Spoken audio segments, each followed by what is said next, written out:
अस्सलाम वालेकुम। Crime stories के साथ मैं हूं महविश सोहेल चौहान। फैसलाबाद में एक इंतहाई अफसोसनाक वाकया पेश आया है। एक बाप ने अपने दो छोटे बच्चों को ज़िबा कर दिया है। ये क्या वाकया है, कब पेश आया, जानते हैं आमिर मजीद से। अस्सलाम वालेकुम आमिर। वालेकुम अस्सलाम। आमिर, ये क्या वाकया है, कब पेश आया, क्यों पेश आया ये वाकया? मैं भी ये जिला फैसलाबाद का एक गांव है 557 गाफ बे और तानिया वाला का इलाका जो है बताया जा रहा है, जहां पर एक बदबख्त शख्स जिसका नाम मोहम्मद आसिफ है, जिसकी शादी 10 साल पहले हुई थी और उसको 10 साल बाद ये ख्याल आया कि जो बच्चे हैं ये उसके नहीं हैं। अच्छा, 10 साल बाद ख्याल आया? 10 साल बाद उसको ख्याल आया। इस खबर की तफसीलात कुछ ऐसे हैं कि 2 जुलाई को दिन 1 बजे 15 पर कॉल आती है और मामून कांजन पुलिस स्टेशन है, वहां पर इत्तला दी जाती है कि एक कॉलर है, वो बता रहे हैं, क्योंकि 15 पे जब कॉल जाती है तो वो कॉलर का नाम, पता, एड्रेस पूछते हैं और पूछते हैं कि हुआ क्या है। फिर उसके बाद जो मुतलका थाना है उसको फौरन इत्तला दी जाती है। जो थाना मामून कांजन है वहाँ इत्तला दी जाती है कि एक वाकया पेश आया है, एक कॉलर है जो ये बता रहा है कि एक शख्स ने अपने 2 बच्चों को कत्ल कर दिया गया है। टीम रवाना होती है थाना मामून कांजन से और जो गांव है 557 गांव पे वहां पहुंचती है। तो जब वहां पर पहुंचती है तो इलाका मकीन वहां पर बड़ी तादाद में मौजूद होते हैं और एक शख्स की तरफ इशारा कर रहे होते हैं और बता ये रहे होते हैं कि ये ही है वो बदबख्त शख्स जिसने अपने 2 बच्चों को ज़िबा किया है। अच्छा आमिर, हाथ नहीं कांपे उस बाप के इतने छोटे छोटे बच्चों को ज़िबा करते हुए? मुझे तो सुन के हैरत हो रही है, लेकिन जिस वक्त वो ज़िबा कर रहा होगा उसके हाथ, उसका दिल जो है वो कहीं से भी मोम नहीं हुआ। मैं भी ये भी सवाल है और दूसरा अहम सवाल ये है कि उस वक्त उसकी बीवी कहाँ थी बिल्कुल, जब बच्चों को ज़िबा किया जा रहा था। होता कुछ यूं है कि 10 साल पहले मोहम्मद आसिफ की शाजिया मंजूर नामी खातून से शादी हो जाती है। अच्छा, ये शाजिया मंजूर और आसिफ अहमद दोनों एक ही गांव 557 गाफ बे के रहने वाले हैं। उनसे इनके 4 बच्चे होते हैं। सबसे बड़ी बेटी होती है ये दुआ फातिमा, जिसकी उम्र 8 साल। फिर उसके बाद एक और बेटी पैदा होती है, उसका नाम रखते हैं आमना, जिसकी उम्र 6 साल है। फिर ख्वाहिश होती है कि 2 बेटियां हैं, बेटे भी होने चाहिए। अल्लाह ताला उनको 2 बेटों से भी नवाजता है। मकतूल मोहम्मद अहमद जिसकी उम्र 5 साल और 1 साला बेटा जिसका नाम हमजा है। अब मैं भी बताता हूं कि होता क्या है।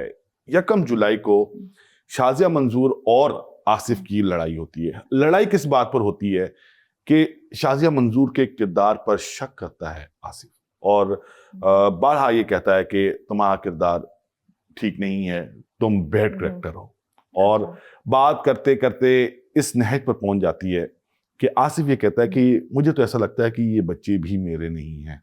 अच्छा जी, ऐसा ही है। तो बार बार जो शाजिया मंजूर है उसको ये कहा जाता है कि ये बच्चे मेरे नहीं हैं, मैं इनका बाप नहीं। लड़ाई झगड़े रहते हैं, तुम्हारा किरदार ठीक नहीं है। 1 जुलाई को भी शाम में इसी बात पर झगड़ा होता है। आसिफ शाजिया मंजूर को मारता पीटता है और शाजिया मंजूर जो है उनके मुताबिक, जो शाजिया मंजूर है उनके मुताबिक उनका शोहर बच्चे लेकर 3 दुआ फातिमा, मोहम्मद अहमद और आमना को अपने पास रखकर उनके कपड़े जो है वो घर से बाहर सहन में फेंक देता है और कहता है जाओ अपनी अम्मी के घर। और शाजिया मंजूर अपनी अम्मी के घर आ जाती है बच्चों को लेकर। अच्छा, जो हमारी बात हुई अहले मोहल्ला से, जो उनके रिश्तेदार हैं, वो ये बताते हैं कि जब मारपीट करता है मोहम्मद आसिफ तो शाजिया मंजूर खुद ही नाराज होकर अपनी माँ के घर चली जाती है। ये उनका रूटीन का मसला है, ये होता रहता है। 2 जुलाई को तकरीबन 1 बजे वो जो उसने 3 बच्चे अपने पास रखे थे आसिफ ने, जिनमें 2 बेटियां थीं, जिसका पहले नाम बताया दुआ फातिमा, मोहम्मद अहमद और आमना भागते हुए अपनी अम्मी के घर जाती है, मतलब अपनी नानी अम्मी के घर जाती है, क्योंकि शाजिया मंजूर तो नाराज होकर चली जाती है अपनी अम्मी के घर। वहां पर जाती है और वो कुछ बोल नहीं पा रही होती। ये मैं आपको बता रहा हूँ, ये गांव है छोटा सा, 557 गांव बे, और घर भी इतने दूर नहीं है, करीब करीब घर हैं। वो बच्ची इतनी सहमी होती है महविश कि उसके मुंह से अल्फाज नहीं निकल रहे होते। और जो उनके ननियाल वाले हैं उनसे पूछते हैं बेटा हुआ क्या, परेशान हो जाते हैं। ये बच्चे तो रखे हुए थे आसिफ ने अपने पास, और ये भागती हुई आई है। बाप का डर भी होता है कि बाप ने मारा होगा या कुछ ऐसा किया होगा। उससे पूछ रहे होते हैं, वो बता नहीं पा रही होती। वो इशारा करती है अपने बाप के घर की तरफ। जब वहां पर शादिया मंजूर और उसके साथ क्योंकि लड़ाई हुई होती है, तो वो एक दो बंदों को अपने साथ लेकर, अपने ही रिश्तेदारों को लेकर जब उस घर जाती है तो जाकर देखती है, ये वैसे एफआईआर में उन्होंने कुछ और लिखवाया हुआ है, जो असल कहानी है जो पुलिस ने हमें बताई है वो ये है कि जैसे ही वहां पर पहुंचती है तो देखती है कि आसिफ जो है वो बैठा हुआ है जमीन पर और उसके जो दोनों बच्चे हैं वो खून में लथपथ हैं और दोनों की गर्दनें कटी हुई हैं। और जो बच्चे होंगे, अच्छा मैंने जैसे आपको बताया कि गांव था, गांव के लोग भी वहां पर पहुंच जाते हैं, चीखो पुकार होती है और वो आसिफ जो है वहां से भाग नहीं पाता क्योंकि गांव से बाहर उसकी कोई जिंदगी नहीं है, गांव के अंदर ही जो भी है रिश्तेदार हैं जितने भी हैं सब वहां पर। अब पूरा गांव ही तकरीबन रिश्तेदार होता है, सब मिलकर उसको बदबख्त कहना शुरू कर देते हैं, गालम गलोच करना शुरू कर देते हैं, उसको पकड़ लेते हैं, पुलिस को 15 पे कॉल कर देते हैं, पुलिस आती है और उसको पकड़कर ले जाती है। अच्छा, आसिफ से पूछा जाता है कि आपने अपने बच्चों को क्यों कत्ल किया, तो आसिफ के मुताबिक मेरी बीवी मुझसे रोज झगड़ा करती थी। आसिफ कोई काम नहीं करता, जैसे गांव में होता है कि फसलें उगा ली, अनाज उगा लिया, जानवर देख लिए, इसके अलावा उसका कोई काम नहीं था। आसिफ कह रहा है कि मेरी बीवी मुझसे रोजाना झगड़ा करती है। पुलिस ने उससे पूछा कि झगड़ा किस बात पर करती है, तो उसके पास कोई जवाब नहीं था। हाँ, जो उसकी बीवी है शाजिया मंजूर, जब उससे दरियाफ्त किया गया कि आपका झगड़ा रहता था, रोज झगड़ा रहता है, बात क्या थी, तो शाजिया मंजूर बताती है कि इसको शादी के 10 साल बाद ख्याल आया है कि ये बच्चे उसके नहीं है, ये मेरे किरदार पर शक करता है और हमारा अक्सर इस बात पर झगड़ा रहता था। और जो 1 जुलाई को भी झगड़ा हुआ उसकी भी बुनियाद यही थी कि ये मुझ पर शक कर रहा था, मुझे बैड कैरेक्टर कह रहा था, जिस पर हमारा झगड़ा हुआ और इसने मारकर मुझे घर से निकाल दिया। हमारी बात हुई है सीपीओ फैसलाबाद हैं तनवीर तुनियो और उन्होंने हमें ये बताया। अब दूसरी साइड भी सुनते जाइए। अब 2 फैमिलीज हैं, दोनों के रिश्तेदार हैं। अब मुलजिम के जो रिश्तेदार हैं उसको बचाने की कोशिश कर रहे हैं और जो शाजिया के रिश्तेदार हैं वो उसको सजा दिलवाने पर तुले में। जो मुलजिम के रिश्तेदार हैं वो ये कह रहे हैं कि मोहम्मद आसिफ का ज़हनी तवाज़ुन दुरुस्त नहीं।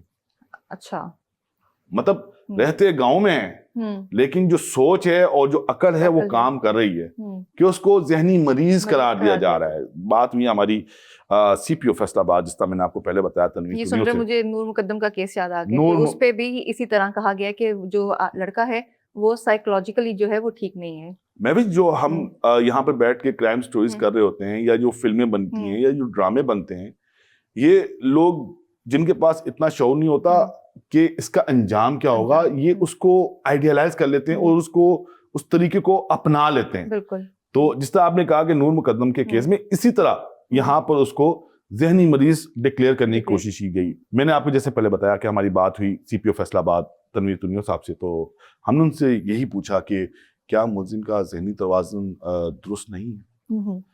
अच्छा, मैं भी इसका जवाब मैं आपको इसका जवाब भी दे देता हूँ कि उन्होंने कहा नहीं, ऐसी कोई बात नहीं है, मुलजिम बिल्कुल फिट है और अगर उसका ज़हनी तवाज़ुन दुरुस्त नहीं है तो यकीनी बात पर उसका कहीं से इलाज हो रहा होगा, कोई दवाइयां वो खा रहा होगा, इस तरह का कोई रिकॉर्ड नहीं है, किसी साइकियाट्रिस्ट को दिखा रहा होगा, ऐसा कुछ भी नहीं है। इस तरह के जब भी वाकयात आते हैं, वालिदैन अपने बच्चों को मारते हैं, जैसे इचरा वाला वाकया था, बिल्कुल उसमें जो खातून ने अपने बच्चों को ज़िबा किया, तो जो मुलजिमा है उनकी तरफ से या उनके खानदान वालों की तरफ से एक प्ली लेने की कोशिश की कि मुलजिमा का ज़हनी तवाज़ुन दुरुस्त नहीं है, बचपन से ही किसी दिमागी मर्ज में मुब्तला हैं और अक्सर औकात जो है वो इस कैफियत में आ जाती हैं कि उनको याद नहीं रहता और वो कोई काम कर जाती हैं। लेकिन जो तनवीर तुनियो उन्होंने ये कहा है कि मुलजिम ने अपना जुर्म कबूल किया है और जुर्म कबूल कैसे ही नहीं करता, क्योंकि वहाँ पर जो गाँव के लोग हैं उनके सामने ये कत्ल हुआ है और मुलजिम वहाँ पर मौजूद था। आला कत्ल जो मुलजिम से बरामद हुआ है वो पुलिस ने अपनी तहवील में ले लिया है। मुलजिम को अदालत में पेश किया गया है, जिस्मानी रिमांड हासिल किया गया है और इस वक्त जो मुलजिम है वो पुलिस के पास है। बिल्कुल आमिर, बहुत ही दिल दहला देने वाला वाकया और सोच में नहीं आता कि एक बाप जो है वो किस तरह अपने बच्चों के ऊपर हाथ भी उठा सकता है। लेकिन हम उम्मीद करते हैं कि उनको सजा ज़रूर मिलेगी और जो बेकसूर हैं उनको इंसाफ मिलेगा। मुझे यहाँ पे दीजिए इजाज़त। अल्लाह हाफ़िज़।